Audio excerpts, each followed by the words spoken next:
ஒரு 3 டிபார்ட்மெண்ட்லேருந்து ரிவ்யூ பண்ணி அந்த ஃபைல்ஸ்லாம் என் டேபிளில் இருக்குன்னு சொன்னார். உண்மையிலேயே என் டேபிளில் இருக்கு, அத்தனையும் ப்ரூஃபோடு இருக்கு. ஓப்பன் பண்ண வச்சிடாதீங்க. இப்படி மாண்புமிகு அமைச்சர் அவர்கள் சொன்னது கூடம் நகர் என்று ஒரு நகர் ஏதோ ஒரு பகுதியில் இருக்காது. நான் சொல்ல பிரதான சாலை கிடையாது, தாண்டிக்குடியில் அது ஒரு பிரதான சாலை கிடையாது. கூடம் நகர் இல்லை, அது இல்லை. கூடம் நகருக்கு இல்லை, கூடம் நகருக்கு நாங்கள் பண ஒதுக்கீடு செய்து அதுக்காக ஒதுக்கிய பணத்தை அந்த டெண்டர் எடுத்தவர் இறந்து விட்டார். இறந்து விட்டதற்கு பின்னால் வீரகுமார்னு இறந்துட்டார். அதுக்கு பின்னால் இப்போ டெண்டர் வச்சாச்சு, அதுக்கு தான் அந்த பணி நடக்குது. ஆக அதற்கு டெண்டர் கொடுத்த ஆட்சியும் எங்களுடைய ஆட்சி என்பதை நான் தெரிவித்துக் கொள்ள விரும்புகின்றேன். இதில் குறிப்பாக எங்களது ஆட்சியில் கிராமப்புற உட்கட்டமைப்பு வசதிகளை மேம்படுத்துவதற்காக பல்வேறு திட்டங்களில் எல்லா திட்டங்களுடைய நிதிகளையும் ஒதுக்குறோம். ஒரு இன்னுக்குள்ளே கொண்டு வர ஒரு கிராமத்தினுடைய வளர்ச்சிக்காக, கிராம வளர்ச்சிக்காக எல்லா திட்டங்களையும் கொண்டு வர்றோம். அதில் பார்த்தீங்கன்னா அனைத்து கிராம அண்ணாமரவளர்ச்சி திட்டத்துக்கு 1200 கோடி கொடுத்துருக்கோம். அதே மாதிரி நபார்டு பிஎம்ஜி சுவையில் 3700 கோடி கொடுத்துருக்கோம். அதுபோக பெரிய அர்பனுக்கு 300 கோடி கொடுத்துருக்கோம். அதுபோக குழந்தை நேயப்பள்ளின்னு சைல்டு ஃப்ரெண்ட்லி ஸ்கூல்னு ஒன்று இருக்குது. அதுக்கு அந்த ஸ்கூல் உங்களுக்கு தெரியும், அது கிட்டத்தட்ட 200 கோடி கொடுத்துருக்கோம் அந்த வருஷம், போன வருஷம். அப்போ கொடுத்ததில் 200 கோடி. அதே மாதிரி கிராமத்தில் இருக்கக்கூடிய ஏற்கனவே கிராமத்தில் இருக்க நீர்த்தேக்க தொட்டிகள்லாம் 6 மீட்டர் 7 மீட்டர் தான் இருக்குது.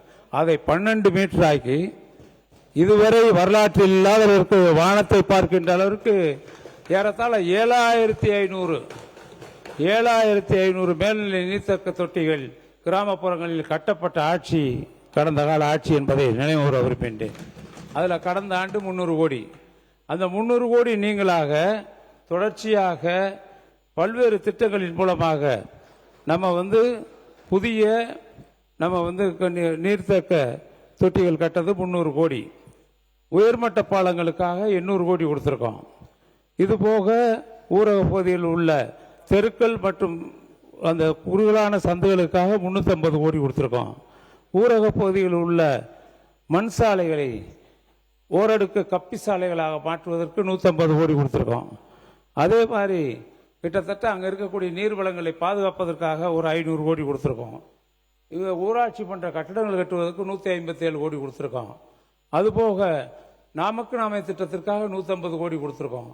ஏறத்தாழ 8000 கோடி அளவிற்கு நாங்கள் நிதி அளித்திருக்கிறோம் கடந்த ஆண்டு. ஆனால் இந்த ஆண்டு நீங்கள் பெரிய அர்பனுக்கு ஒரு 1000 கோடி, அது மலை வளர்ச்சி பகுதிகளுக்கு சாலைகள் அமைக்க ஒரு 100 கோடி, இது போக 6000 கோடி கொடுத்துருக்கேன். மொத்தம் 7100 கோடி. இதை கணக்கிட்டு பார்த்தால் இந்த நிதிநிலை அறிக்கையில் கடந்த ஆண்டு நடந்த உள்கட்டமைப்பு வசதிகளுக்காக, கிராமப்புற உள்கட்டமைப்பு வசதிகளுக்காக வழங்கப்பட்ட பணம் ஏறத்தாழ 8000 கோடி. நீங்கள் 7807 கோடின்னு வச்சுக்கோங்க, நீங்கள் 7100 கோடி கொடுத்துருக்கீங்க. ஆக குறைவாகத்தானே இருக்கிறது. இந்த நிதிநிலை அறிக்கையில் பார்க்கின்ற பொழுது எந்த வித்தியாசம் தெரியல. வீடு கட்டுறதுக்குனால 3500 கோடி தான். இதுக்கு உள்கட்டமைப்பு பள்ளிக்கல்வித்துறை அமைச்சர்கள். மாண்புமிகு பேரவைத் தலைவர் அவர்களே, பல்வேறு விஷயங்களை மூத்த உறுப்பினர் அண்ணன் சுட்டி காண்பித்துக் கொண்டிருந்தார். நேற்று கூட மூத்த உறுப்பினர் ஏவாவில் அண்ணன் பேசும்போது சமஸ் அவர்களினுடைய ஒரு புத்தகத்தை கூட காட்டினாங்க. நான் சமஸ் அவர்களினுடைய வார்த்தைகளை நல்லா படிக்கக்கூடிய ஒரு ரீடர். அவர் இன்னொரு ஆர்டிகிள் எழுதியிருந்தார். ஆர்டிகிளின் தலைப்பின தெரியுமா? விஜய் 100 ஊழலுக்கு எதிரான ஒரு அடி. என்ன பேசினாலும் ஆதாரம் காட்டுங்கள், ஆதாரம் காட்டல அவர் சொல்கிறார்கள். அமைச்சர் பெருமக்கள் எழுந்து பேசுகிற போதே தவறு நடந்திருக்கலாம் என்று அவரே சொல்கிறார். முதலில் தவறு நடந்திருக்கலாம் என்று ஒப்புக்கொண்டதற்கு ஒரு பணிவான நன்றியை தெரிவித்துக் கொண்டு, ஆதாரங்களை நாங்கள் காட்டும் போதே இப்படி பேசுகிறார்கள். மாண்புமிகு முதலமைச்சர் ஆதாரங்களை வைத்திருக்கிறார், அவர் ஒருவேளை எடுத்து காட்டிவிட்டார் என்று சொன்னால் அவர்கள் நிலைமை நினைத்து பார்த்தேன். கொஞ்சம் கவலையாகத்தான் இருக்கிறது.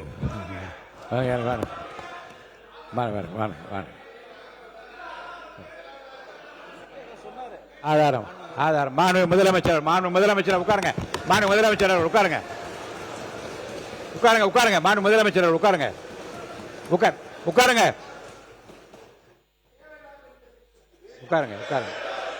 இருங்க. ஆதாரம் இருக்கான்னு கேட்டீங்க. திடீரென்று முதலமைச்சர் எந்திரிச்சு பேச முற்படுறாங்க. அப்போ திருப்பி எதுக்காக நீங்கள் கத்திட்டு உட்காருங்க, தயவு செய்து உட்காருங்க, எழுந்திருக்காதீங்க. முதலமைச்சர் அவர்கள். மாண்புமிகு பேரவைத் தலைவர் அவர்களே, நான் அதை சொல்ல வேணான்னு தான் நினச்சேன். ஆதாரம்னு கேட்குறாங்க. ஒரு 1 வீக் பேக் மாண்புமிகு நிதி அமைச்சர் பேசும்போது ஒரு 3 டிபார்ட்மெண்ட்லேருந்து ரிவ்யூ பண்ணி அந்த ஃபைல்ஸ்லாம் என் டேபிளில் இருக்குன்னு சொன்னார்.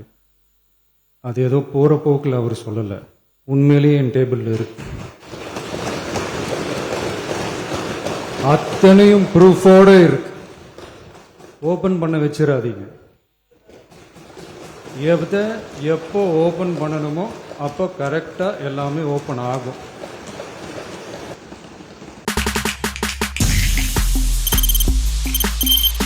தவிர்க்க முடியாத தம்ப்நெயில்ஸ், கலக்கலான கண்டென்ட்ஸ், சினிமாவும் சீரியஸ் பிரச்சனைகளும், பல வருடங்கள் இடைவெளிக்கு பிறகு இந்த படத்துல ஒரு கலகலப்பும் கைகலப்பும், போயிட்டே தான் இருக்காரே தவிர பிரேக்கே இல்லாமல் பிரேக்கிங் நியூஸ் சொல்லும் தந்தி டிவி ஆப். இன்ஸ்டா தலைமுறை வரை இறங்கி அடிக்கும் தந்தி டிவியின் டிஜிட்டல் எக்ஸ்க்ளூசிவ். அது தண்ணிக்குள்ள போகும்போது ஹேங் ஆயிடுச்சு. உங்களுக்கு விஜய் சார் எந்த அளவுக்கு ரொம்ப பிடிக்கும்? Of course, Malayalis are huge Vijay sir fans. ரெண்டு பேருமே ரொம்ப பிடிக்கும் எனக்கு. தந்தி டிவி ஆப்பை இலவசமா டவுன்லோட் செய்யுங்க, ஃபாலோ பண்ணுங்க, சப்ஸ்கிரைப் பண்ணுங்க, என்ஜாய் பண்ணுங்க.